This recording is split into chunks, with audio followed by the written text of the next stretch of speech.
नमस्कार शेतकरी बांधवांनो आणि खास करून बीड जिल्ह्यातील नागरिकांनो, मी प्रतीक सूर्यवंशी, महसूल सहाय्यक, रावेर तहसील कार्यालय, जिल्हा जळगाव. बीड जिल्ह्यातील जे काय आपले नागरिक आहेत त्यांच्यासाठी एक अपडेट आलेले आहे.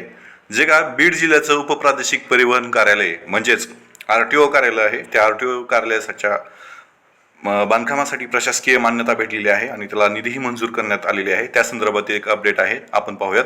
बघा, महाराष्ट्र शासनाचा जो काय गृह परिवहन विभाग आहे, त्या गृह परिवहन विभागांतर्गत 13 जानेवारी 2026 रोजी हा GR निर्गमित केलेला असून हा GR सांगतोय की आपलं जे काय RTO ऑफिस आहे बीडचं, उपप्रादेशिक परिवहन कार्यालय बीड, याच्या बांधकामाच्या अंदाजपत्रकास प्रशासकीय मान्यता देण्यात आलेली आहे. आता ती किती आहे, काय आहे ते आपण पाहूयात.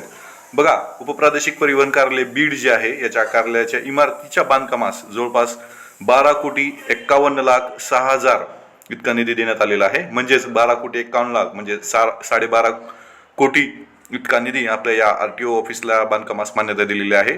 बघा, हे सदर अंदाजपत्र तुमच्या समोर आहे, आपण पाहू शकता 12,51,00,000चं. त्याच्यामध्ये डिटेल्स त्यांनी दिलेले आहेत, पर्टिक्युलर कुठल्या गोष्टीसाठी, इसेन्शियल आयटमसाठी किती लागणार आहेत किंवा सर्व गोष्टीसाठी म्हणजे पूर्ण इस्टिमेट यांनी दिलेलं आहे. असं हे 12,51,00,000चं अंदाजपत्रकाचं हे RTOसाठी मान्यता भेटलेली आहे आणि सदर बांधकाम लवकरच सुरू होईल अशी माहितीही यात देण्यात आलेली आहे आणि सर्व अटी शर्तीच्या अधीन राहून हे बांधकाम लवकरच केलं जाईल आणि आपल्या सर्व बीड जिल्ह्यातील सर्व नागरिकांना योग्य त्या वाहतुकीच्या सुविधा उपलब्ध करून देता येईल अशी एक अपडेट आलेली होती.